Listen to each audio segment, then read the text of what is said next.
근데 이렇게 되면 무슨 문제가 생기냐면은 이준석 대표가 중대 결심을 할 수 있어요. 저번에 그 왜 대통령실이 그거 다 이준석 대표가 한 거다 그러니까 맞아요. 네. 이준석 대표가 말미잘만도 못한 내용이 그러니까 네. 이때가 한번 이준석 대표가 크게 경로하면서 뭔가 나도 결심해버려 이랬던 시점인데 이게 그럭저럭 그냥 지나갔어요. 그런데 이렇게 되면은 이제 두 번째 그 자극입니다. 이건 변호인을 통해서 하는 거긴 합니다만은 이제 명태균 이준석 사이가 쪼개질 수 있어. 장작이 쪼개지듯 딱 쪼개지는 이런 상황이 될 수가 있는데 이거는 최대 파란을 일으킬 수 있다고. 오히려 왜냐하면 네. 이준석 의원이라고 해서 파일이 없을까요? 갖고 있겠죠. 갖고 네. 있어요. 아니 별도로 지금 그 웹하드에 보관 중이라는 거잖아요. 바로 간다는 거 아닙니까? 네. 자동으로 뭐 이렇게 구글로 토스된다는 거 아닙니까? 그러니까 이렇게 되면은 대통령과 여사 관련한 거를 명태균이 아니라 어쩌면은 이준석 쪽에서 터져 나올 수도 있는 키를 거예요. 이준석이 가져갈 수 있다. 그렇죠. 네. 그렇게도 될 수 있는 겁니다. 그러니까 지금 저는 여기서도 미스터리가 이거예요. 이런 위험을 왜 명태균 씨가 지금 감당하고 있느냐는 거예요. 이 돌연 아무도 예상치 못했던 가세연 쪽의 변호사를 선임해가지고 또 없던 문제를 일으키느냐 이거지. 이건 정말 미스터리가 아닐 수가 없어요. 네. 이렇게 해서 무슨 이익을 기대하느냐. 그리고 명태균 씨는 지금 구속영장이 청구된다 그러지만은 지난주까지 확인해 봤을 때 자기를 구해줄 수 있는 건 오직 김 여사밖에 없다고 믿고 있었던 것 같아요. 제가 여러 군데 물어보니까 그런 어떤 그 반응이 옵니까? 예. 강합니다. 그런데 이 믿음이 맞느냐는 거야. 내가 이번에 이 명태균 사태가 있고 나서 7시간 녹취록을 다시 들었거든. 그 예전에 서울의 소리에서 공개했던. 그게 이제 세븐 스캔들이란 책으로 나와 있어. 그래요? 이명수 기자가 써. 네. 그래서 그 책을 다시 읽어봤다고. 그러느라고 주말을 다 보냈는데 완전히 새롭게 느껴지더라고. 이 어떤 책의 점이 가치가. 그렇습니까, 그게? 예. 그때나 지금이나 똑같아. 상황이. 똑같아. 그러니까 무슨 얘기냐. 김건희 씨는 정대택 회장 문제를 처리할 때나 어떤 도이치모터스 주가 조작 문제를 처리할 때나 항상 패턴이 똑같습니다. 지금 명태균 씨에 이르러서도 똑같아요. 그러니까 일단은 뒤집어 씌우고 책임 전가하고 이러는 부분들에 대한 너무나 자신만만함이 있어요. 그 배후에는 법적 카르텔이 존재하고 이걸 통해 무엇이든 할 수 있다고 믿는 겁니다. 그래서 정대택 씨가 국회 행정안전위원회 여야 합의로 증인이 채택됐었는데 그게 대선 후보 되기 전이거든요. 그걸 뒤집습니다. 증인 출석 15분 전에 뒤집어요. 그런데 이명수 기자한테는 사흘 전에 통화해서 그 증인 안 나갈 거야 이렇게 얘기를 해요. 정대택 본인은 출석 준비를 하고 있는데 그런데 그게 사나흘 앞서서 김건희 자신만만하게 얘기하거든요. 근데 사흘 지나서 정대택 씨가 국회 가려고 그랬는데 전화가 온 거야. 취소됐습니다. 그 사이에 국민의힘 간사가 뒤집어 엎은 거예요. 여야 합의를 깬 건데 네. 그때 간사가 지금 박완수 경남지사입니다. 그때 행안위 간사였어요. 그러니까 딱 보면은 그때부터도 이미 박완수 지사를 당시 행안위 간사 때 그런 식으로 써먹는 거예요. 대통령 후보 전에도 이미 다 되는 판입니다. 그리고 자신 있게 이런 걸 미리 알려줘. 그랬는데 결국은 이명수 기자도 나중에는 이제 의심을 받다가 김 여사하고 틀어지는데 맞아요. 네. 거기서 지금까지 했던 김 여사 관련 의혹들 양평 재개발, 도이치모터스, 정대택식 문제 이런 한 7, 8개를 쭉 쓰면서 모든 사건의 패턴이 똑같다. 똑같다는 거예요. 그리고 김 여사는 이런 문제에 있어가지고 자기 엄마 문제도 존재감은 김 여사가 더 두드러져. 예를 들어서 최은순 씨가 정대택 씨를 구속해서 실형을 살게 하는데 그때 결정적 증언을 한 게 법무사의 모해 위증이거든요. 이걸 부탁하러 김건희 씨가 1억 원을 갖고 그 법무사를 찾아갑니다. 그러면서 그걸 부탁해가지고 잡아쳐는 거란 말이에요. 근데 이런 데서 자신만만하고 두 번째는 어떤 지금 명태균이 터졌어, 정대택이 터졌어, 뭘 이렇게 해서 소식을 갖고 알려주면은 그 정도는 위기 아니야. 처음에는 긴장을 하는데 음. 하루 안에 수습책을 갖고 나와요. 하루 안에. 수습책을. 네. 하루 안에 갖고 나옵니다. 그러면서 탁탁 짚어내요. 그런데 이번에 명태균 씨를 보면서 내가 이 창원지검이나 일련의 그 뭐 김소연 변호사하고 이렇게 진행되는 걸 보면은 저는 솔직히 말해서 김건희 여사의 존재감이 느껴져. 그 어떤 그 패턴, 수법, 그 힘. 그리고 지금 김건희 여사는 대통령 후보 부인 또는 대통령 당선자 부인하고는 비교도 안 될 정도로 그 무게감이 커졌어. 그 존재감과 영향력, 무게감이 훨씬 더 커졌어요. 그래가지고 즉각 실행력이 더 배가 돼 있어가지고 지금 이제는 드디어 여사판으로 바뀌었다 지금 이게. 한동안은 명태균 판이었는데 네. 그게 바뀌었다고. 그리고 명태균 씨 착각하시면 안 돼요. 이제 김 여사는 예전에 동업자들, 동지들을 그런 식으로 배신해 왔다는 그 역사를 보라고. 본인도 그 중에 이름을 추가할 수 있다는 거. 이걸 명태균 씨가 아셔야 돼 지금. 그러니까 근데 이제 그 왜 김소연 변호사냐. 네. 그러니까 기자들의 관심은 또 거기로 쏠리는 거예요. 그러니까 이 와중에 그러니까 제가 그 굉장히 의미 있게 보는 대목이 뭐냐면 제가 그동안 명태균 씨하고 소통하면서 이제 최근에는 소통이 안 되는데 네. 소통하면서 이제 굉장히 감쌌던 두 인물이 있으니 하나는 김종인 위원장이었고 하나는 이준석 그러니까, 대표였어요. 네. 그리고 김종인 위원장이 틈만 나면 나한테 우리 준석이 대통령 만들어줘라 막 이런 얘기를 했다고 했고 또 이준석 대표에 대해서는 절대로 나쁜 얘기를 하지 않았고 심지어 제가 있는 자리에서 그 뭐 장 기자가 막 이런 얘기하는데 잠깐만요 내가 전화해볼게 하면서 그거까지. 바로 전화를 네. 했는데 두 번 벨이 울리기 전에 이준석 대표가 받았어요. 그러니까 두 사람 간에는 굉장히 친밀감이 있는 사이인데 김소연이라는 사람을 변호인으로 쓴다? 굉장히 이게 가세연과 연결되어 있는 김소연 변호사를 쓴다. 이것은 이준석 대표 입장에서는 용인하기가 어려운 굉장히 결정이거든요. 대립적인 구도를 만드는. 그렇습니다. 네. 그러면 그리고 오늘 김소연 변호사가 나와서 이준석 대표를 향해서 악의 축이라고 지목을 해요. 맞아요. 악의 이 얘기는 축. 예. 이것은 이준석과 싸울 결심이지 이준석과 함께할 결심은 아닌 거예요. 네. 그러면 여기에서 김소연 변호사를 그냥 단순 변호인일까 아니면 정치적 목적이 포함된 것일까? 그리고 대부분의 법조인들이 하는 얘기가 지금은 그 그러니까 그 의뢰인의 그 뭐라고 이익에 부합하는 변호 활동을 해야 되는 상황이고 상황이죠. 네. 그리고 뭐가 됐든 그동안 이제 사건 관계를 잘 살펴보면서 명태균 씨 편에서 명태균의 변호인이 돼가지고 활동을 하는 게 아니라 어떤 측면에서는 자기 정치하는 스피커로. 예. 네. 저도 그렇게 봐요. 예 그렇기 때문에 저는 그런 의심이 드러나도.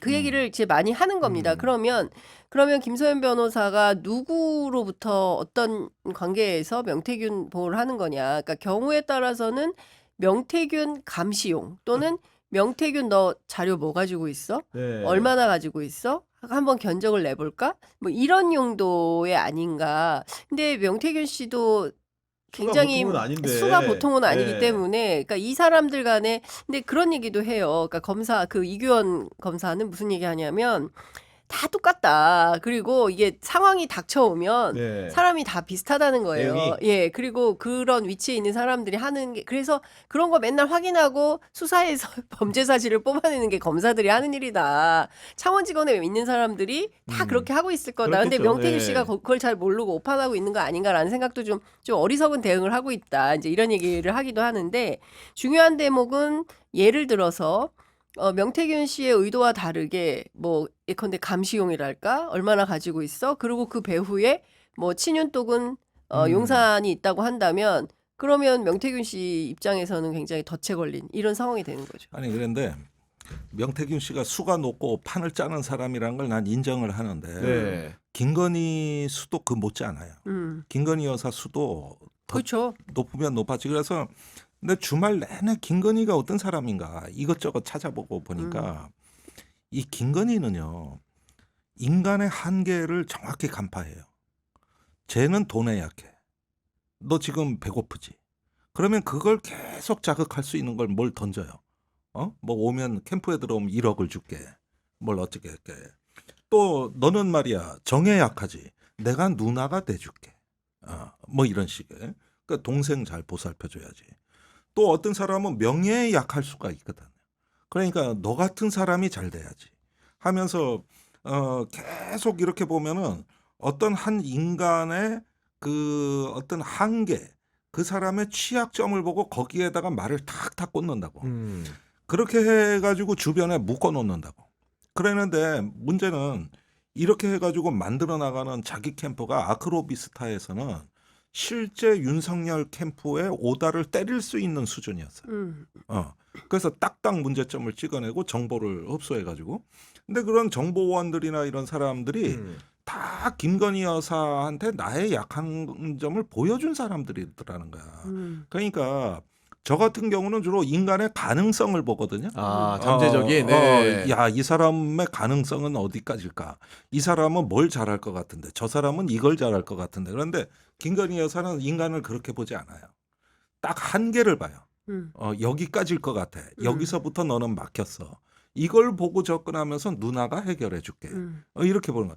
그런 식으로 남편한테도 접근을 했어. 저기 무식한 거를 자꾸 강조하고. 또 뭐 저기 뭐냐 그 남편의 약점도 본인이 보완해 줄 수 있는 것으로 이렇게 해서 딱딱 관계를 맺어요. 그다음에 그 이명수 기자 얘기로는 화술의 천재라 그랬어. 그러니까 문제는 명태균 씨가 단수가 높고 모략가인 건 맞는데 그건 김건희도 마찬가지인 거예요. 서로 오히려 더 뛰어날 수가 예. 있어. 예. 셈을 하고 있는 상황이다. 그렇죠. 그게 최근에 와가지고 우리가 전혀 이해가 안 가는 판.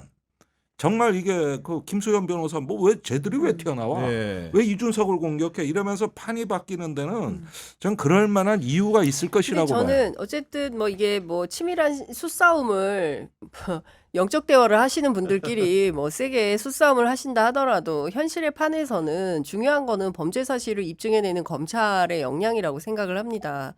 그러니까 검찰이 11명 앞서 이제 말씀드린 대로 사실상 그 특별수사본부에 준하는 그런 역량을 갖춘 그 검찰 수사팀이 이 사건과 관련해서 어느 정도까지 그 자료를 확보하고 얼마나 강도 높은 수사를 통해서 누구까지 불러서 수사할 거냐. 저는 이게 중요한 관전 포인트라고 생각을 하고요.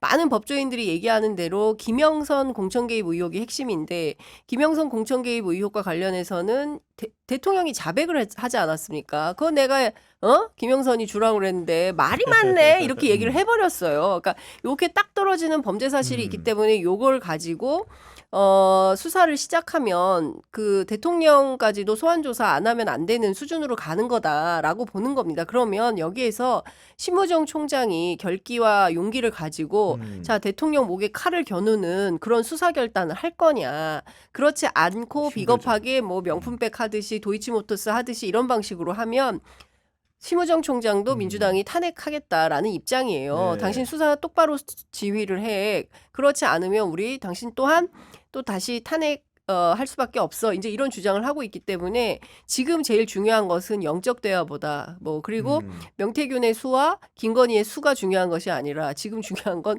수사 검사들의 의지다. 수사 검사들의 의지가 얼마나 충만한가, 얼마나 세게 수사할 결심을 하고 있는가.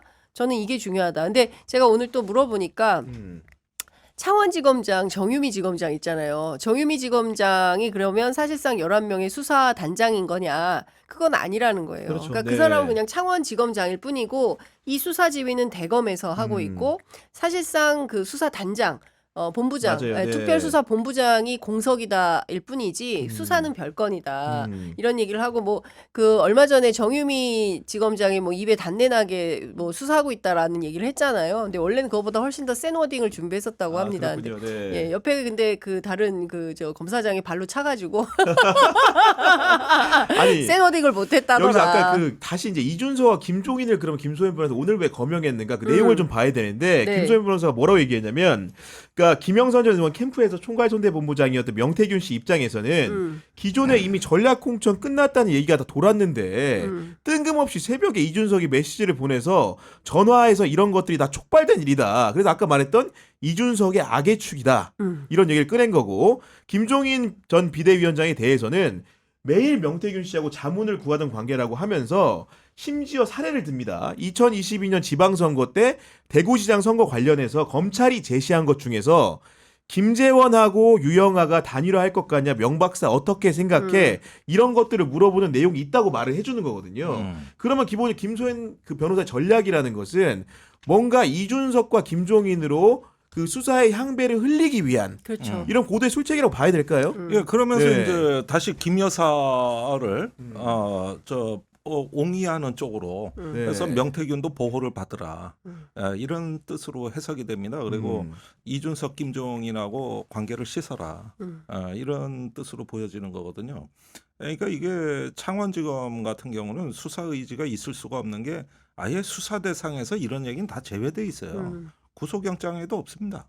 그러니까 제시한 공천 문자에는 개입, 있다고는 하는데요. 예, 공천 보니까. 개입, 네. 여론 조작 이런 것들이 아니라 선관위가 고발한 건에 대해서라고 돼 있고 그건 정치 자금에 국한돼 있습니다.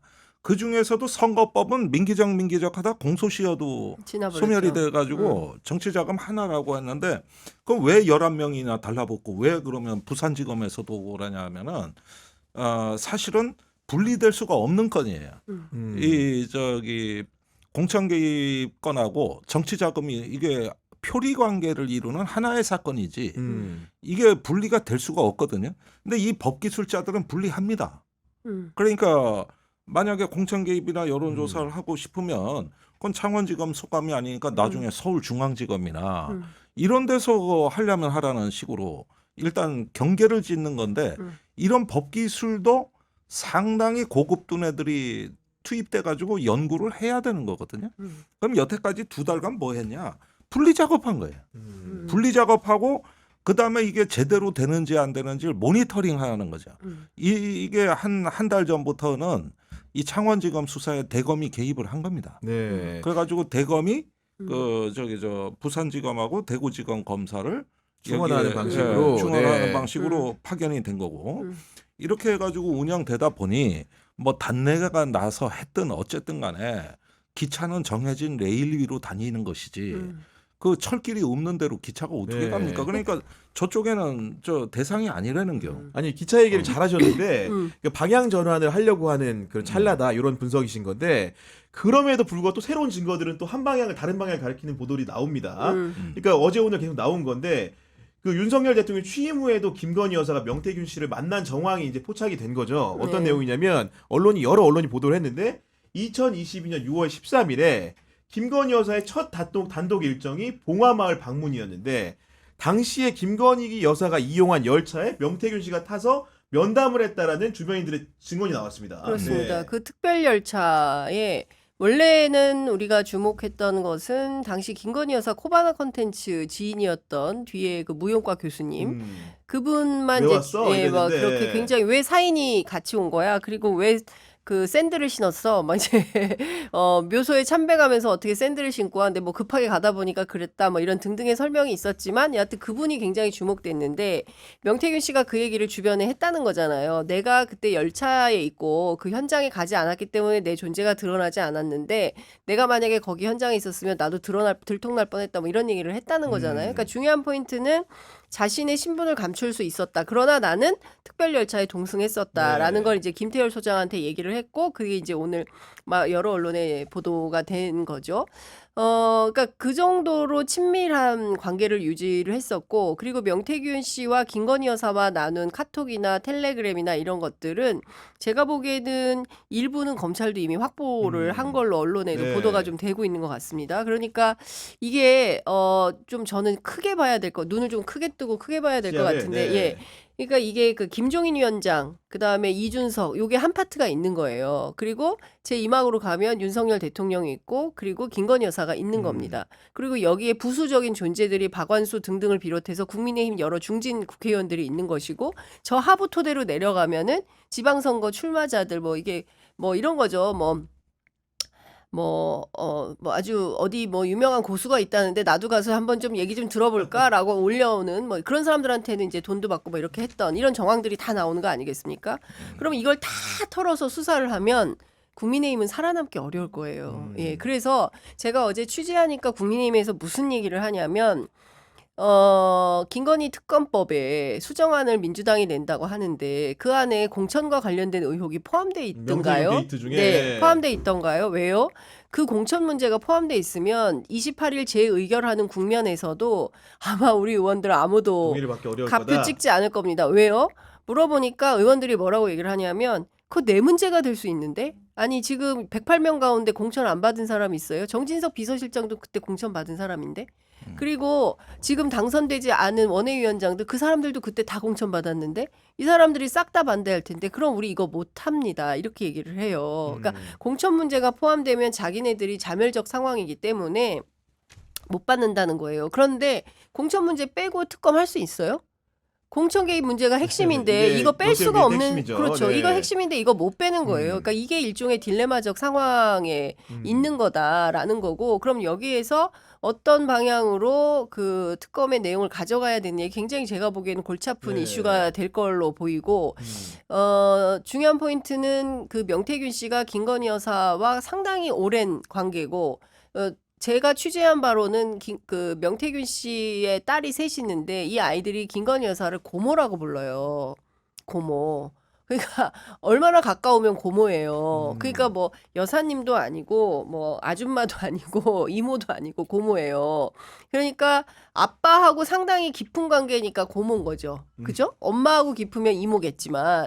그러니까 상당한 그 친밀한 관계가 있고 제가 지난번에 여기서 저희 프로그램에서 네. 얘기했지만 그 명태균 씨가 그 지천명에 낳은 딸이 있어요. 황금이라는 애기 막내. 올해 5살짜리 애기인데 이 아이가 18개월 동안 걷질 못했는데 명태균 씨가 김건희 여사한테 그랬다는 거예요. 이 아이가 걷는 날 윤석열 대통령 당선된다. 그랬는데 경선하는 가운데 얘가 벌떡 일어나서 걸었다는 거예요.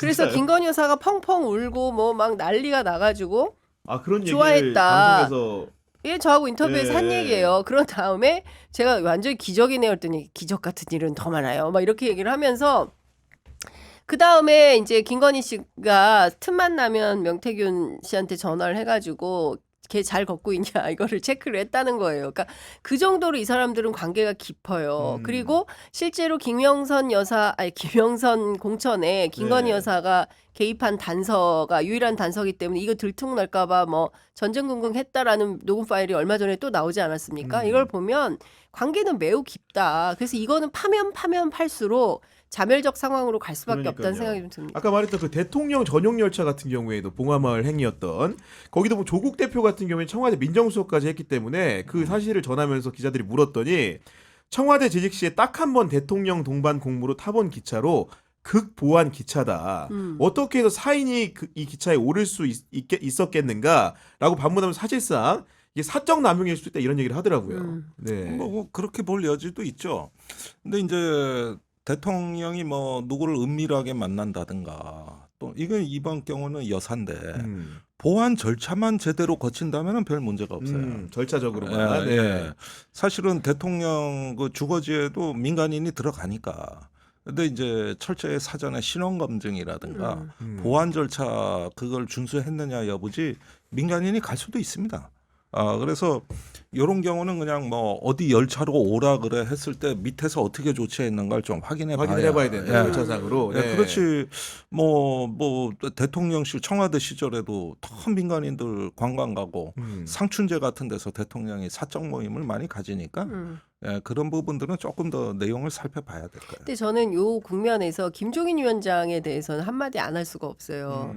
어제 그 MBC 라디오에 나와가지고 나왔잖아요. 명태균 네. 씨의 관계를 다 부정했거든요. 그리고 이 사람 거짓말 너무 많이 한다 막 이렇게 주장을 했는데 실제로 김소연 변호사가 검찰 조사 받으러 갔더니 제일 많이 통화한 기록이나 카톡 남은 게 문자 제시하고 한 게 김종인 위원장이었고 그리고 실제로 매일 아침마다 전화를 해서 앞서 말씀하신 그런 내용을 얘기를 했다는데 그 명태균 씨가 저하고의 인터뷰에서도 그랬어요. 김종인 위원장이 모닝콜이다. 우리 집 모닝콜이다. 또 말씀하셨죠 저희 방송에서. 예, 김종인 위원장이 새벽 3시면 일어나는데 6시면 딱 전화를 와가지고 우리 집 애들한테 다 물어봐라 이런 얘기를 했어요. 근데 그런 부분을 부인했어요. 그리고 개헌 대통령도 부인했어요. 제가 이제 그 보도를 했었던 주체이기 때문에 말씀을 좀 드리면 2년짜리 개헌 대통령을 누굽니까? 김종인 위원장이 이 당시 이제 윤석열 전 후보에게. 검찰 후보도 아니죠. 네, 검찰총장. 검찰총장에게. 네, 이제 검찰총장을 그만두고 어느 당으로 갈까 말까 이런 와중에 그 얘기를 해가지고 난리가 나서 자기가 사흘 동안 그 관계를 막 그 서로 수습하느라고 애를 먹었다. 근데 그것도 부인했거든요. 김종인 위원장이